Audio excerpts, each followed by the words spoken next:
En Suisse, on recense quelques 700 châteaux, dont certains sont encore habités par des privés qui doivent déployer des trésors d'imagination pour s'en sortir financièrement.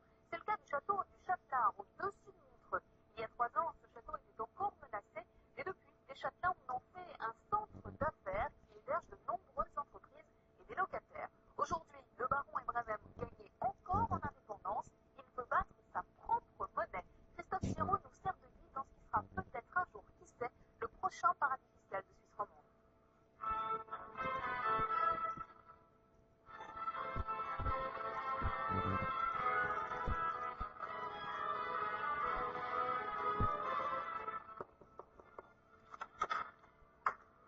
Bienvenue au château du Châtelard, je vous en prie, entrez. 8 heures du matin, les bougies brillent déjà. C'est la tradition que monsieur le baron reçoit. Ici, on est dans vos appartements. En effet, oui. Je dois dire qu'ils sont assez réduits.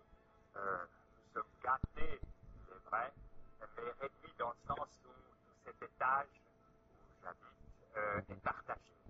À peine 25 mètres carrés pour lui, il en reste 100 fois plus pour les autres occupants du château. Au Châtelard, on y vit depuis le XVe siècle. On y reçoit aussi en grande pompe. Comment allez-vous, monsieur Poznanski? Bonjour. Monsieur Poznanski, c'est le voisin de palier du baron, un patron d'entreprise. Il y en a d'autres dans le château. Un écologiste avant l'heure, spécialiste de l'énergie douce. Ici, il a ses bureaux. Il y dort aussi. Je passe beaucoup de temps, beaucoup de nuits ici. Et même, je me sens tellement bien que je me réveille la nuit. Je travaille les idées dans cette combinaison idéale. Quelques portes plus loin, une salle de trading. Au téléphone, des marchands de céréales. Un étage plus bas, c'est le repère d'une bande de créateurs d'événements. Dans une aile du château, un concepteur de logiciels. Et puis il y a tous ceux que vous ne verrez pas, ceux qui sont là pour la discrétion. Bientôt 9 heures, ici aussi c'est l'heure des poubelles. Vous savez, ici on est un petit peu au service du château.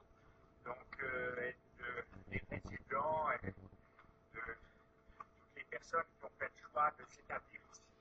Donc parfois il faut être toujours prêt à mettre un petit peu la main à la pâte parce que c'est nécessaire. Et aujourd'hui, il y a du pain sur la planche. Il fait un peu frisqué dans le château. Cette fondue, c'est pour se réchauffer, le temps de remplir la citerne à mazout, 30 000 litres d'un coup. Est-ce que vous pourriez éventuellement manœuvrer en bas et remonter toute l'allée en arrière? Puis là, on vous guide entre les voitures. Transformé en centre d'affaires, le château a repris des couleurs il y a quelques années. Les problèmes financiers, c'est du passé, mais démêlés avec les magistrats. Une histoire presque oubliée. Nous sommes au début des années 80. La famille Pornereau de Mons et d'Avanches cherche un château. Ces franco-suisses de souche noble rappellent la mise lors de la vente du Châtelard au nez et à la barbe de la commune de Montreux. Le petit Pierre Hubert a 9 ans lorsque les Pornereau s'y installent. Ce bonjour, c'est son terrain de jeu.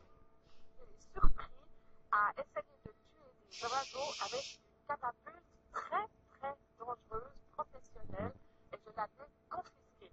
Pendant des années, Pierre Hubert m'a dit où est ma catapulte, je l'ai perdue, et moi, je sais pas. Entre-temps, on s'est réconciliés sur la catapulte. Quelques lustres plus tard, c'est un autre genre de fronde qui agite les esprits. Aujourd'hui, les frères Pornereau et leur père revendiquent rien moins que l'indépendance de la baronnie. Si la Suisse s'est divisée pendant un certain temps, c'était l'usurpation. Le fils cadet rêve d'un mini Liechtenstein. Ce féru d'histoire a d'ailleurs déjà proclamé l'autonomie du Châtelard en vertu d'un acte établi par les ducs de Savoie. Aujourd'hui, il veut même battre monnaie de l'or si possible. La Confédération helvétique n'a jamais acheté ni reçu ni fait la guerre à la baronnie. Aussi, ce jour, nous constatons cette souveraineté qui n'a jamais cessé d'être et érigeons la baronnie en principauté. Vous ne trouvez pas ça tout de même un peu fantasque? Alors, disons que je peux comprendre que certaines personnes le pensent, et je respecte cette opinion, mais je dirais simplement que c'est pas parce que on est ultra minoritaire ce qu'on dit ne représente pas une réalité qui a c'est tout à fait ses fondements. Ça viendra, etc. Il faudra du temps, mais on a tout le temps, nous. Il a 30 ans. Car jusque-là, la Confédération n'a pas réagi au courrier des indépendantistes. En attendant, le baron se livre à son passe-temps favori dans la grande bibliothèque, la tarte aux courges dans l'aile nord, là où vivent les locataires qui travaillent à l'extérieur.